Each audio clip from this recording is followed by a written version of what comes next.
Olá, meus amigos, meu nome é Jimmy Deglos, eu sou advogado criminalista e eu queria conversar com vocês agora sobre algo que interessa bastante a aplicação ou não do espírito criador do juiz de garantias.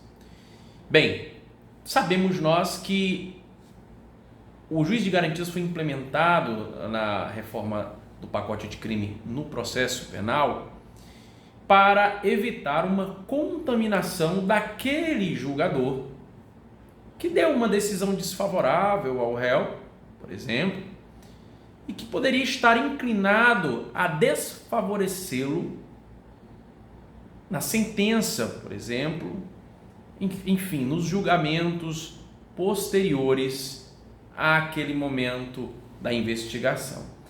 Mas a pergunta que se faz é: esse juiz de garantias poderia ser aplicado em segundo grau? Imagine a seguinte hipótese: um desembargador julga um habeas corpus lá no início do processo, ainda na fase do inquérito, e nega esse habeas corpus.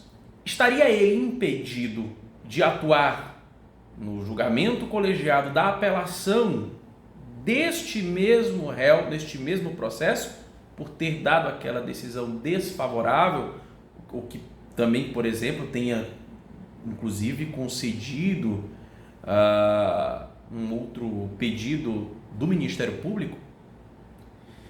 Ocorreu uma situação interessante no Tribunal de Justiça do Estado do Paraná. Lá, um determinado desembargador foi afastado do colegiado, impedido de atuar no colegiado a respeito de um determinado processo no qual ele havia sido vencido. Isto porque o regimento interno da maioria dos tribunais, inclusive do STJ, determina que o relator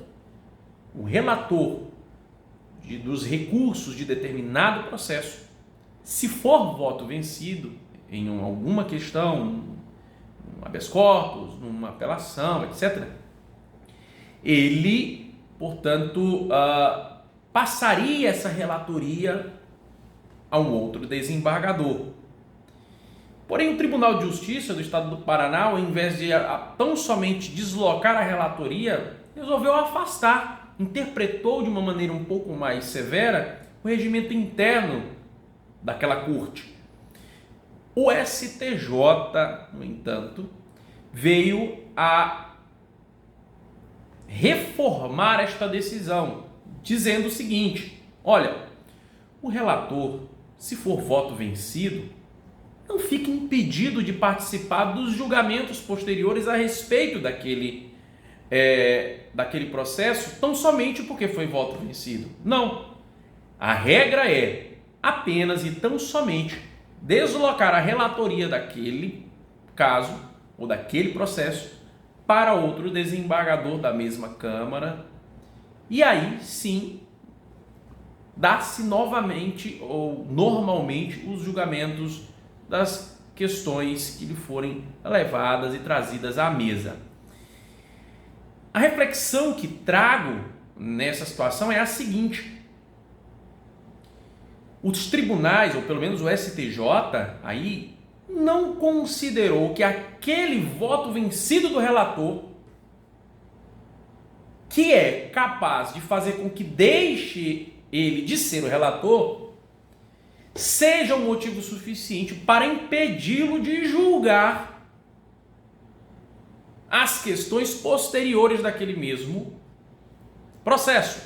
Imagine, portanto, que este relator tenha sido o voto vencido num habeas corpus lá atrás, no início, na investigação. Ele não estaria, segundo o STJ, impedido de julgar aquele réu numa eventual apelação sua lá na frente, neste mesmo processo. Isso me faz compreender que dificilmente, em segundo grau, a regra ou o espírito motivador da criação da regra do juiz de garantia será aplicada no âmbito dos tribunais, no âmbito de segundo grau. Portanto, isso causará grandes celeumas. Por quê? Se for implantada em primeiro grau, se o STF decidir que ela pode ser implantada em primeiro grau, não haverá razão de proibi-la para ser aplicada em segundo grau. Se um julgador pode se contaminar em primeiro grau a respeito de uma inclinação que possa ter em desfavor do réu, ora, tanto verdade disso acontecer também em segundo grau. São juízes todos eles, do caso, uns em primeiro grau, outros em segundo grau. Dito isto, vejo com bastante cautela a aplicação do juiz de garantias na legislação brasileira. Isso se considerarmos o impacto que terá na prática, ok?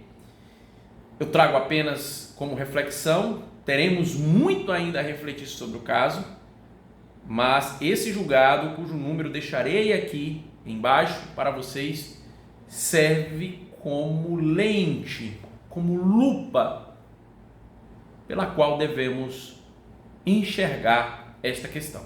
Um grande abraço, fiquem com Deus, bom trabalho e bons estudos.